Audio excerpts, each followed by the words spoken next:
Hello and namaste. Do you know that antibiotics are like your body personality defense tools? I believe understanding their structure will help us grasp how they target specific invader, making our immune response to precious and effective. मेरा नाम है शालिनी राव, मैं digital biology शास्त्र की digital रचयिता हूँ। आपको हमारा वीडियो पसंद आए तो लाइक करें, शेयर करें, साथ ही सब्सक्राइब करें। साथ ही बेल आइकन के बटन को प्रेस करना ना भूलें, जिससे कि आपको नई वीडियो की नोटिफिकेशन मिलती रहे। तो गाइस स्टार्ट करते हैं हम अपना टॉपिक। हमारा इम्यूनोलॉजी चल रहा है, जिसका कि हम पार्ट 2 लेकर आ जाए हैं। पार्ट 1 में हमने देखा कि इम्यून सिस्टम क्या होता है और आपका इम्यूनिटी जो है फर्दर 2 टाइप होती है, आपकी इनेट इम्यूनिटी और एक्वायर्ड इम्यूनिटी। तो फर्स्ट पार्ट में हमारा एक्वायर्ड इम्यूनिटी का पूरा डिफरेंस हमने बता दिया था, फिजिकल बैरियर बता दिए थे, फिजियोलॉजिकल बैरियर बताए थे, केमिकल बैरियर बताए थे और सेलुलर बैरियर बताए थे। किस तरह different different types of cells हमें क्या करती है, अगेंस्ट फाइट करती है पैथोजेंस के, या फिर हमारे कोई भी माइक्रो ऑर्गेनिज्म है जो कि हमारे सेल्स में क्या करते हैं, अटैक करते हैं।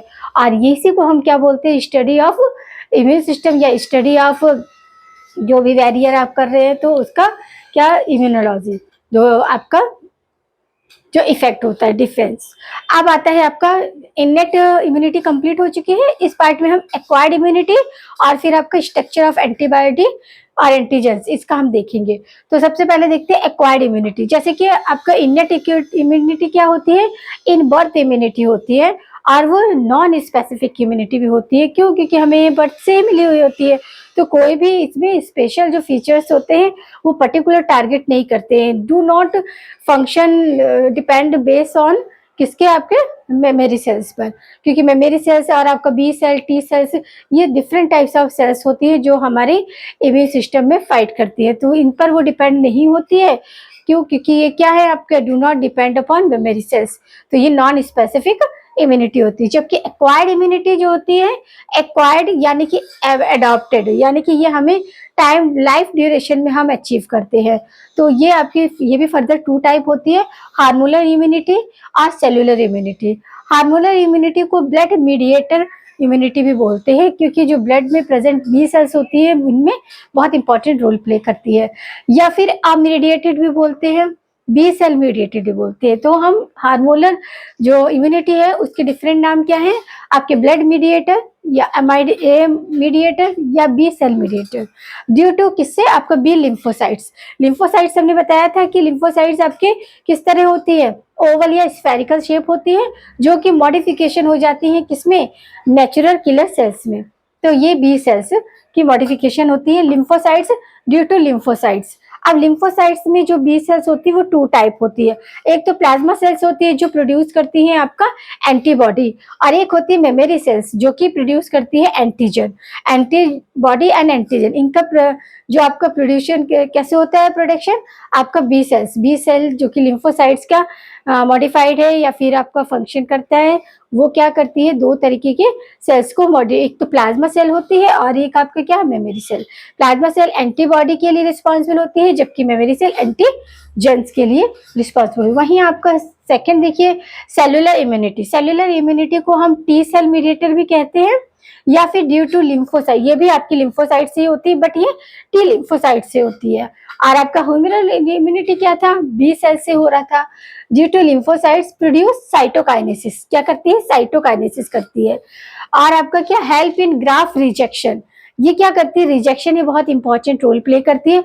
अब सेलुलर इम्यूनिटी, अब इसका एग्जांपल क्या है, ट्रांसप्लांटेशन ऑर्गन। अब जैसे कि कोई ह्यूमन बीइंग है जिसका मतलब किडनी फेल हो गया है, वो दूसरा किडनी ट्रांसप्लांट होता है इसमें, तो ये जो आपका है सेलुलर इम्यूनिटी, ये रिजेक्शन देती है। अगर उसके ब्लड ग्रुप में कुछ प्रॉब्लम हुआ या फिर कुछ अदर्स, आपका जो प्लाज्मा वगैरह है उसमें कुछ कुछ भी इम्बैलेंस होता है, तो सेलुलर इम्यूनिटी क्या करती है, रिजेक्ट कर देती है। तो जब कभी भी किसी तरह का सर्जरी होता है, जब हम किसी ऑर्गन को ट्रांसप्लांट करते हैं अदर पेशेंट के बॉडी में, तब उसे क्या होता है कि आपको इम्यूनिटी सप्रेशन मेडिसिन भी दी जाती है, या फिर ये बोलते हैं कि इम्यून सप्रेशन आपका ड्रग दी जाती है, जो कि उसकी जो सेलुलर इम्यूनिटी जो है बॉडी का, जो पेशेंट का जिसको ऑर्गन ट्रांसप्लांट किया जा रहा है, तो ट्रांसप्लांटेशन किया जा रहा है, तो क्या हो रहा है कि उसका जो सेलुलर इम्यूनिटी है वो उसे रिजेक्ट कर दे, इसलिए उसे क्या दिया जाता है, इम्यून सप्रेशन ड्रग्स दिया जाता है। वो इम्यून सप्रेशन ड्रग्स क्या करता है कि सप्रेस करता है टी लिम्फोसाइट को, क्योंकि टी लिम्फोसाइट ही रिस्पॉन्सिबल है आपका सेलुलर इम्यूनिटी के लिए, तो इसको इम्प्रेस करने का काम करता है। तो क्या करता है, साइक्लोप्रोलिन, ये आपका एक क्या है, ड्रग है। ये किससे बनती है आपकी, ये फंजाई से बनती है, ट्राइकोडर्मा फास्फिफेर। ये ट्राइकोडर्मा जो है ये फंजाई है, जो कि आपका ड्यूट्रोमाइसिटीज फैमिली को बिलोंग करता है। और दूसरा होता है कॉर्टिसोल या कॉर्टिसिन। कॉर्टिसोल और कॉर्टिसिन हमने कहाँ पढ़ा था, हमने पढ़ा था एड्रीनल ग्लैंड में। और आपका ग्लूकोकॉर्टिकॉइड, ग्लूकोकॉर्टिकॉइड कहाँ से हमें सीक्रेट होता है, आपका एड्रीनल कॉर्टेक्स। एड्रीनल कॉर्टेक्स यानी कि हमारे एड्रीनल ग्लैंड के दो पार्ट होते हैं, एड्रीनल कॉर्टेक्स और एड्रीनल मेडुला। तो कॉर्टेक्स में आपके 3 टाइप ऑफ जोन्स होते हैं, याद है आपको कि नहीं, मैंने GFR से बताया था, ग्लोसोमोरा, और आपका क्या है GFR, आपका फॉलिकुलर होता है, और फिर होता है रेटिकुलर, ये आपका GFR। और आपका मेडुला में कौन सा होता है, मेडुला में आपका होता है स्ट्रेस हार्मोन्स या स्ट्रेस कॉर्टिकॉइड। ये आपके 4 होते हैं, इसलिए एड्रीनल ग्लैंड को 4S ग्लैंड भी बोलते हैं। तो समझ लगा कि किस तरह आपका एक्वायर्ड इम्यूनिटी जो है उसे एडॉप्टेड इम्यूनिटी भी बोलते हैं, और लाइफ ड्यूरेशन भी इसे अचीव करते हैं। ह्यूमरल इम्यूनिटी ये आपका बी सेल लिम्फोसाइट से काम करती है, 2 तरीके के सेल बनाती है, प्लाज्मा सेल और आपका मेमोरी सेल। प्लाज्मा सेल आपका प्रोड्यूस के किसके लिए रिस्पॉन्सिबल होती है, आपका एंटीबॉडी, और आपका मेमोरी सेल जो होती है एंटीजन के लिए रिस्पॉन्सिबल होती है। वही सेलुलर इम्यूनिटी जो है वो क्या है, टी सेल मीडिएटर होती है आपका ड्यू टू लिम्फोसाइट्स। और ये कहाँ काम करती है, ये ग्राफ्ट रिजेक्शन में काम करती है। जब कोई अदर्स ऑर्गन इम्प्लांट किया जाता है तब ये क्या करती है कि इम्यून सप्रेस ड्रग से उसको रिजेक्शन के लिए क्या करती है, इम्प्रेस करती है, यानी कि रिजेक्ट ना हो पाए ऑर्गन, उसमें इसको हेल्प करती है। तो ये ड्रग जो है क्या है, साइक्लोस्पोरिन। ये किससे मिलती है, आपकी फंजाई से।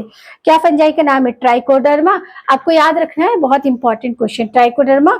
और ये इसका क्या आपका फैमिली है, ड्यूटोमाइसिटीज, इस फंजाई से ये मिलता है।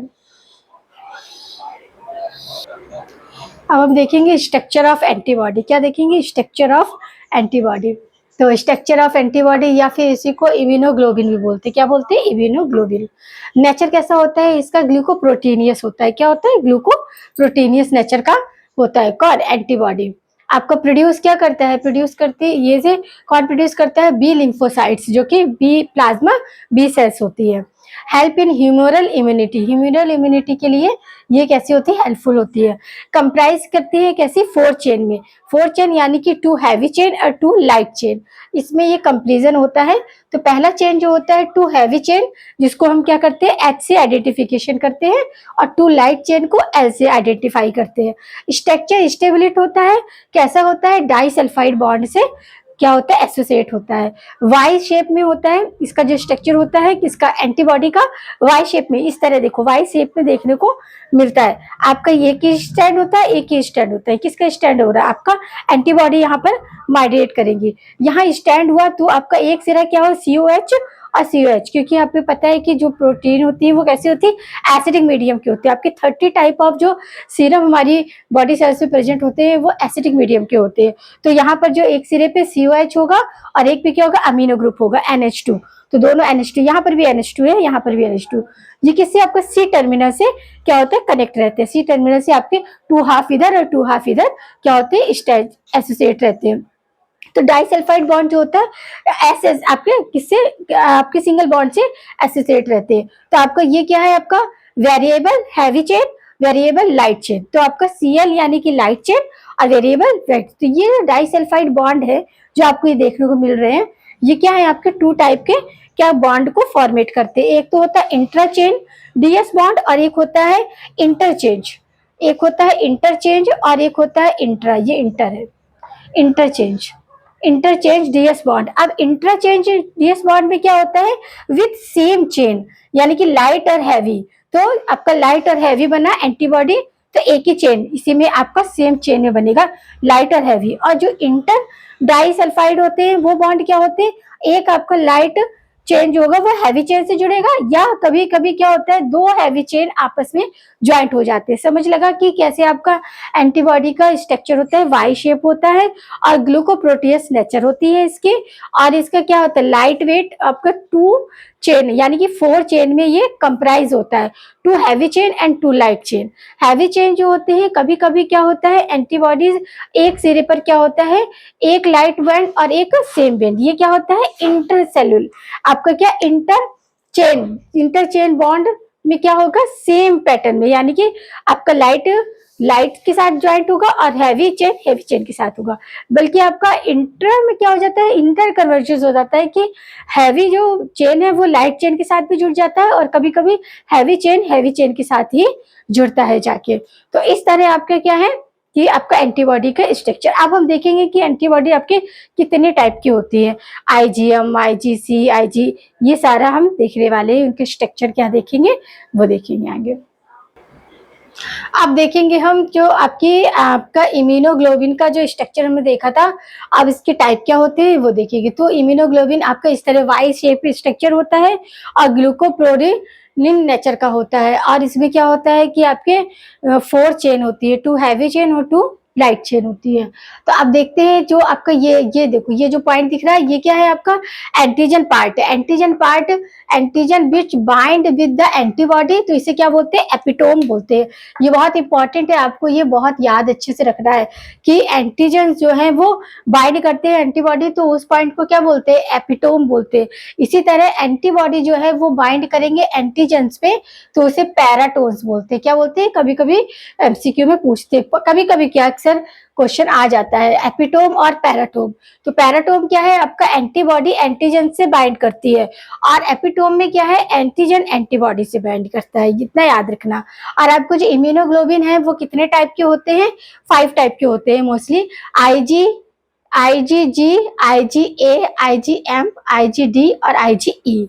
अब on the basis of concentration and half life, concentration और हाफ लाइफ के बेस पर ये किस तरह आपके इंक्रीजिंग ऑर्डर में होते हैं। तो आईजीए, फिर आपका आईजीए, फिर आईजीएम आएगा, आईजीडी और ये आपको टेक्निक याद रखना है। इसका ट्रिक क्या है गम दे, क्या गम दे, GAM और DE गम दे, ये आपको इसकी ट्रिक याद रखनी। क्या रखनी है याद ट्रिक, ये आपका ट्रिक्स है, ठीक है कि किस तरह आपको याद रहेगा।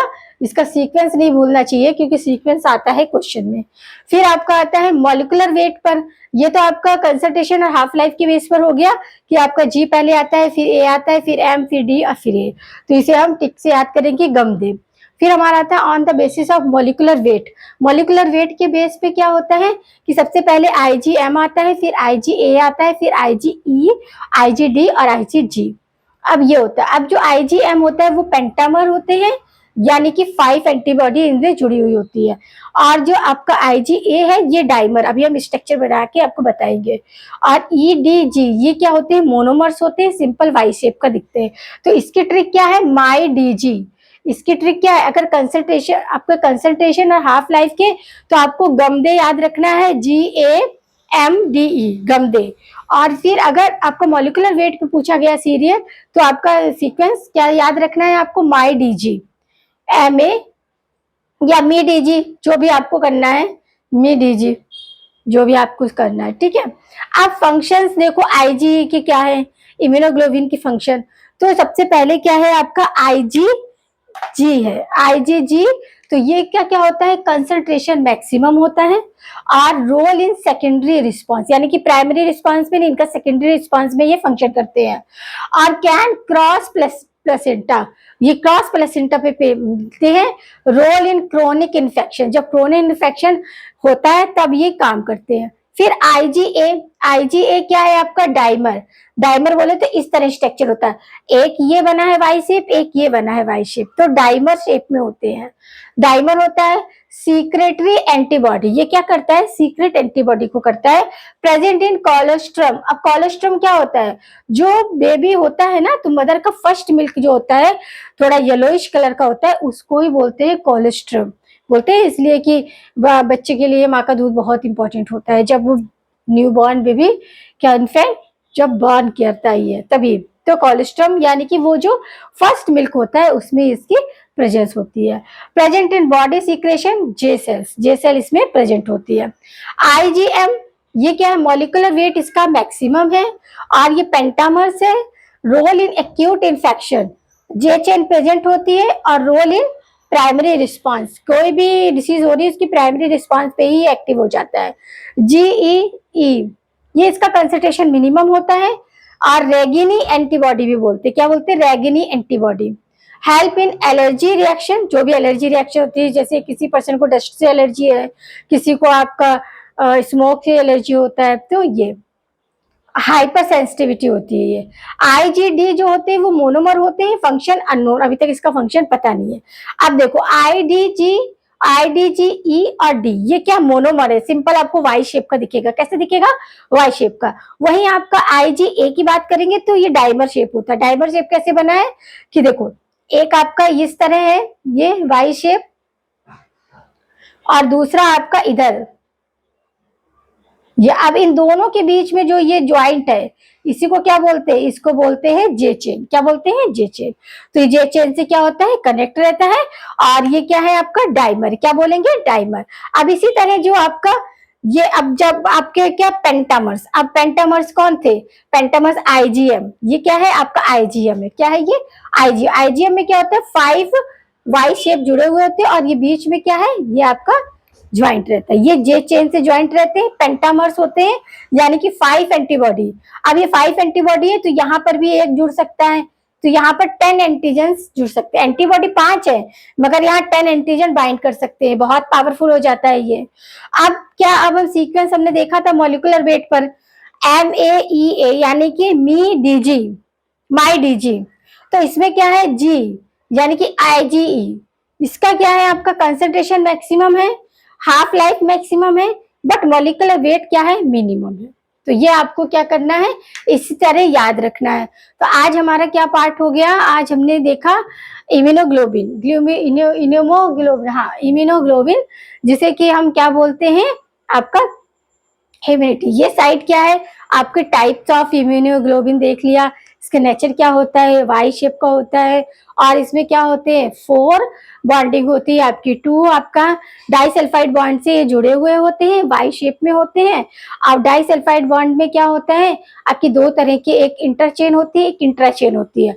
इंट्राचेन में क्या होगा आपका मतलब सेम चेन, यानी कि हैवी और एक हैवी बैंड और एक आपका लाइट बैंड, इनकी बॉन्डिंग होती है। जबकि आपका जो दूसरा आता है जिसमें आपका इंटर है, इसमें क्या है, कभी कभी क्या होता है लाइट के साथ हैवी ज्वाइंट करेगा, नहीं तो कभी कभी 2 हैवी आपस में ज्वाइंट कर लेते हैं। तो इस तरह आपको ये याद रखना है, on the basis of concentration और आपका क्या हाफ लाइफ और आपको मॉलिक्यूलर वेट पे। हमने ट्रिक भी बताई है आपको, गम दे यानी कि जी पहले आएगा, ए आएगा, एम आएगा, डी और ई, फिर इधर माई डीजे। तो इस तरह आपको याद रखना है कि आईजीए मोनोमर से, डायमर है यानी कि AGA डायमर है, यानी कि 2 वाई शेप एक दूसरे के अपोजिट आके जे चेन से कनेक्ट होते हैं। वहीं आपका आईजीएम, जो आईजीएम है वो क्या है आपका पेंटामर है। पेंटामर यानी कि 5 आपके वाई शेप आके जुड़ेंगे और बीच में आपका जे चेन की हेल्प से यहाँ पर 10 एंटीबॉडी है, 5 एंटीबॉडी है, बट इसमें 10 एंटीजन्स एक्ट हो सकते हैं। समझ लगा? तो आपको ये सारा चीज अच्छे से पढ़ेंगे तो सब कुछ होने वाला है। आप अच्छे से इसको सब क्लियर करिएगा। अब नेक्स्ट पार्ट में हम देखेंगे कि किस तरह इनको आगे आपकी जो एक्यूट है माइंड किस तरह फंक्शन हो रहा है। तो अभी हमारे 2 पार्ट हुए, दोनों पार्ट में हमने क्या किया, पहले तो इम्यूनोलॉजी के बारे में जाना कि स्टडी ऑफ क्या बैरियर, आपके जो भी आपके पैथोजन के बैरियर होते हैं या फिर जो हमारे अवॉइड करते हैं हम, जिनके रिस्पॉन्स में रिएक्शन करती है सेल्स। और आपका इम्यूनिटी आपकी 2 टाइप है, इननेट है और आपका क्या है एक्वायर्ड है। और एक्वायर्ड के भी डिफरेंट टाइप्स हमने देख लिए, उसके आपके क्या देखे, सेलुलर बैरियर देखे और आपका फिजिकल बैरियर देखा, फिजियोलॉजिकल बैरियर देखा, इस तरह हमने देखा। और एक्वायर्ड में भी हमारे डिफरेंट टाइप्स इम्यूनिटी हमने देखा और आपका इम्यूनोग्लोबिन का स्ट्रक्चर भी देखा और किस तरह इम्यूनोग्लोबिन टाइप था, IgE, IgM, IG, ये सारा हमने यहाँ पर कंप्लीट कर लिया है। और इसके आगे अभी हम नेक्स्ट पार्ट 3 में आगे इसी को कंटिन्यू करेंगे कि किस तरह आगे ये आपके ग्राफ देते हैं, किस तरह आपका जो क्या सेलुलर इम्यूनिटी है उसमें और भी ज़्यादा किस तरह आगे के काम होते हैं।